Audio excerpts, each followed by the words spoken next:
Bhopal gas దుర్ఘటన అత్యంత విషాదకరమైనటువంటి ఘోర విపత్తుల్లో, ప్రపంచంలోనే ఘోర విపత్తుల్లో ఒకటిగా చెప్పుకోవచ్చు.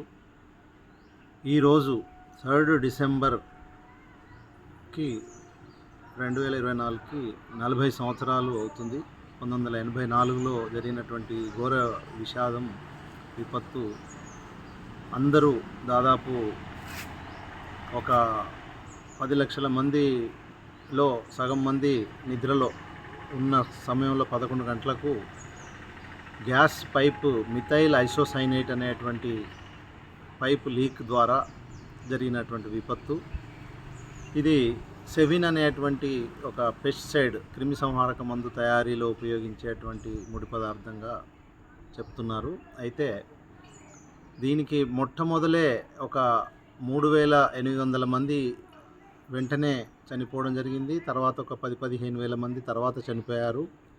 తర్వాత 10-15 వేల మంది పిండ దశలోనే చాలామంది గర్భస్థ శిశువులు కూడా ప్రాణాలు కోల్పోవడం జరిగినటువంటి అత్యంత ఘోరమైనటువంటి దుర్ఘటన ఇది.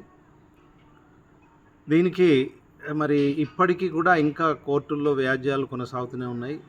అమెరికా ప్రభుత్వం ఇండియాకే అప్పచెప్పింది. ఎందుకంటే ఇది ఒక అమెరికా కంపెనీ ఏర్పాటు చేసినటువంటి, అంటే యూనియన్ కార్బైడ్ వారు ఇక్కడ ఇండియాలో ఏర్పాటు చేసిన కంపెనీ కాబట్టి అది ఇండియాకు సంబంధించింది అని చెప్పి చేతులు దులుపుకునే ప్రయత్నం చేస్తే మరి సుప్రీంకోర్టు ఇన్వాల్వ్ అయ్యి, అంటే ఈ సంస్థలో పబ్లిక్ షేర్స్తో పాటు భారత ప్రభుత్వ షేర్స్ కూడా ఉన్నందున మరి సుప్రీంకోర్టు చర్చలో భాగంగా భారత ప్రభుత్వం ఈ బాధితుల తరఫున కొంత సహాయక చర్యలు చేపట్టడం, తర్వాత కోర్టు కేసులను వాదించే విధంగా ముందుకొచ్చింది. ఇందులో భాగంగా మరి సుప్రీంకోర్టు $470 మిలియన్ నష్టపరిహారాన్ని ఫైనల్ సెటిల్మెంట్గా అప్పగించడం జరిగింది. అదంతా కూడితే కూడా సుమారుగా ఒక 250 నుంచి 300 కోట్ల రూపాయలు అవుతుంది. ఒక్కొక్కరికి ₹1,00,000 దాటకుండా మాత్రమే నష్టపరిహారం వచ్చింది. అది ఎందులోకి కూడా అది సరిపోదు. అయితే ఇప్పటికీ మనకు దీని ప్రభావం ఇంకా కొనసాగుతుంది.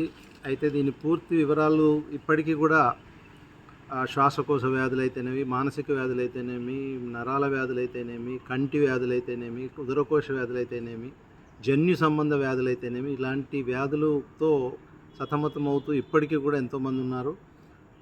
భోపాల్లో దాదాపు సగంకి పైగా జనాభా వేరే రాష్ట్రాలకు, వేరే ప్రాంతాలకు తరలిపోవడం వలన అసలు ఎవరి పరిస్థితి ఎలా ఉందనేది ఇప్పటికీ కూడా అంతుచిక్కనటువంటి ఒక విపరీతమైనటువంటి విపత్తు సమస్య. మరి ఇట్లాంటి సమస్యలకు మూల కారణం ఏంటని మనం అనుకున్నట్టయితే ముఖ్యంగా మానవ తప్పిదం అనేది ఒకటి.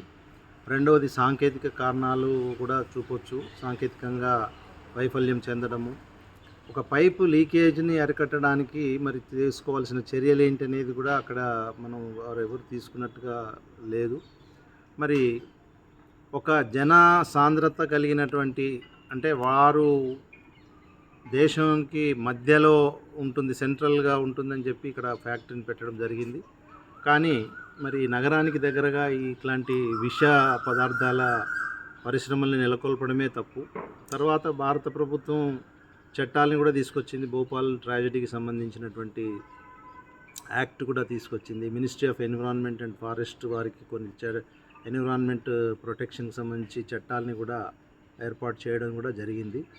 ఇవి చేసినప్పటికీ ఇప్పటికీ కూడా మరి ప్రజల ఆరోగ్యం గురించి, ప్రజలకు పర్యావరణానికి సంబంధించినటువంటి పరిరక్షణ చర్యలు మాత్రం ఎక్కడ తీసుకున్నట్టుగా కనిపించట్లేదు. ఇది మనం భారత రాజ్యాంగంలో మనకు ప్రాథమిక విధుల్లో 51AG అనేటువంటి ఒక ప్రాథమిక విధి ఆర్టికల్లో కూడా మనం రాసుకోవడం జరిగింది. రాజ్యాంగంలో 70 ఏళ్ల కిందనే పర్యావరణ పరిరక్షణ ప్రతి పౌరుని బాధ్యత. తన చుట్టూ ఉన్న పరిసరాల్లో ఉన్న నీటి నిల్వల్ని, వనాలను, అడవులను, వీటిని అన్నింటినీ కాపాడుకోవాల్సిన బాధ్యత మరి ప్రజలదని చెప్పి అనుకుంటున్నాం. కానీ మరి ప్రభుత్వం తీసుకోవాల్సిన చర్యలు ఆర్టికల్ 41 ప్రకారంగా రాజ్యం బాధ్యత ఏదైతుందో అది పూర్తిగా తీసుకోవట్లేదు.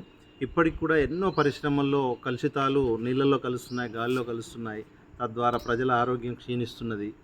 మరి ఇది డెవలపింగ్ ఇప్పుడిప్పుడే అభివృద్ధి చెందుతున్న దేశాల్లోనే ఎందుకు అని అంటే మరి ఇప్పుడు అమెరికా లాంటి దేశ అగ్రరాజ్యాల్లో కానీ మంచి అడ్వాన్స్డ్ కంట్రీస్లో ఇట్లాంటి విషవాయువులటువంటి పరిశ్రమలకు వాళ్ళకు అక్కడ అర్హత లేకపోవడం వలన ఇట్లాంటి అభివృద్ధి చెందుతున్న దేశాల్లో ఈ పరిశ్రమలు పెట్టడం జరుగుతున్నది.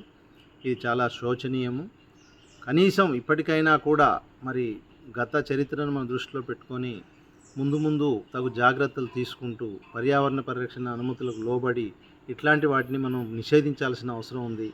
మరి సేంద్రియ వ్యవసాయం వైపు వెళ్ళాలి. ఇలా పెస్టిసైడ్స్ను మనం నిరోధిస్తేనే ఇట్లాంటి విషవాయువులతో అత్యంత విషపూరితమైనటువంటి మిథైల్ ఐసోసైనేట్ లాంటి ముడి పదార్థాలను వాడుతూ ఇట్లా క్రిమిసంహారక మందులు తయారు చేయడం అనేది కూడా తగ్గించే అవకాశాలు ఉంటాయని చెప్పి భావిస్తున్నాను.